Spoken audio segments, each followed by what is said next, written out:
Hi, everyone. I'm Rena Ninen. Thank you for joining us. An explosive new report is shedding light on the mining of data from millions of Americans.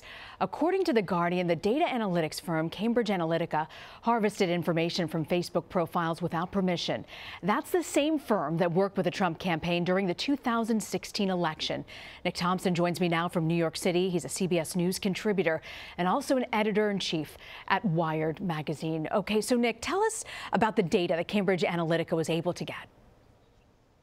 Well, it seems like what Cambridge Analytica did is they ran surveys on Facebook, right? Those user surveys you see, and they hired some people to take them. People took them as personality quizzes. Cambridge Analytica was then able to use that data, and they also scraped information from the friends of all the people who took the surveys. So they ended up scraping information on 50 million people. They took all of that data, and then they were able to use it, we assume, in their large data set used by the Trump campaign to target advertisers. So essentially it means that Cambridge Analytica, by running a survey, which they said was for scientific purposes, used it to take information that was then used for political campaigning.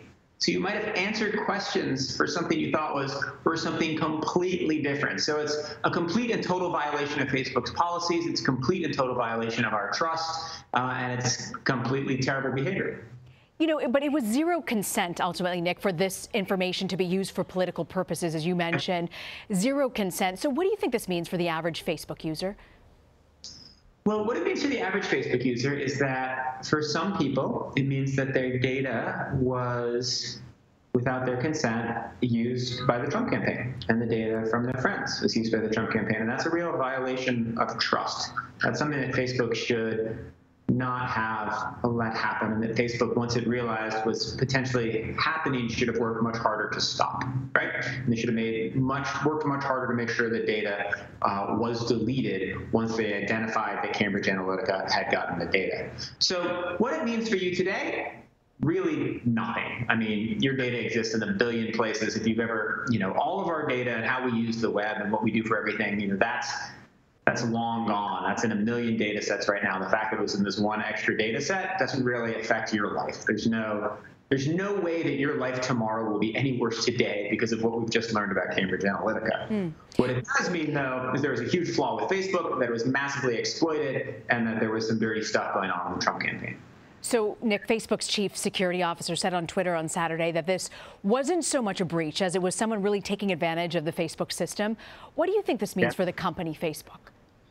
Yeah, that was a revealing tweet, and people got really mad at him, but he's totally right. It wasn't a breach in the sense that, you think of a breach as being somebody hacks into the database, steals your data, and then uses it. But in a way, it's even more damning that people got all this data from Facebook without it being a breach, right?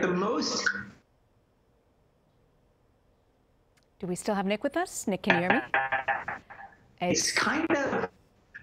It's kind of using Facebook the way Facebook was set up to be used. Facebook was set up to create all kinds of very personal information about us, to accumulate that information, and then to allow people to target ads.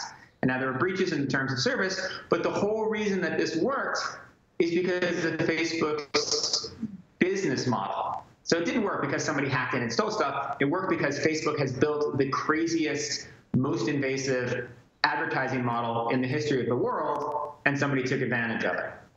So what do you think it means? European regulators have said that they want more regulations to be focused in this area in particular. But do you think that in America we'll see any sort of regulations, people really tamping down on this kind of access?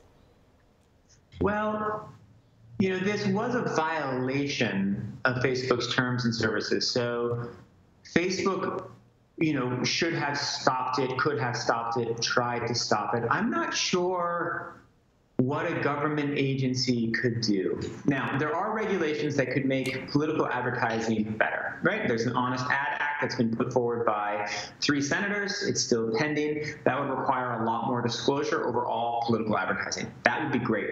We should definitely do that. There are potential regulations around transparency in the way algorithms work, in the way these platforms work, in the way the information that's shown to us, why it's shown to us. Those should probably pass. Those would be useful.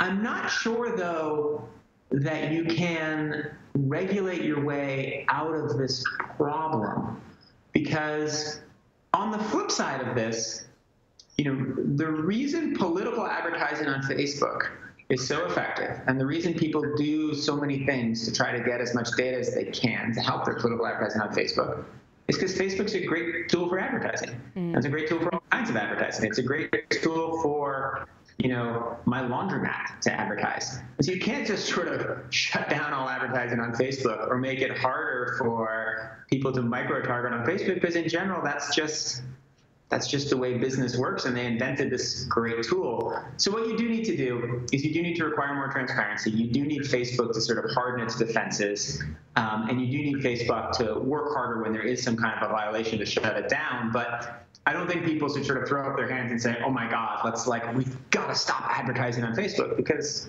then you're throwing the baby out with the bathwater. Very good point. Nick Thompson, thank you for joining us. I'm so glad to be here.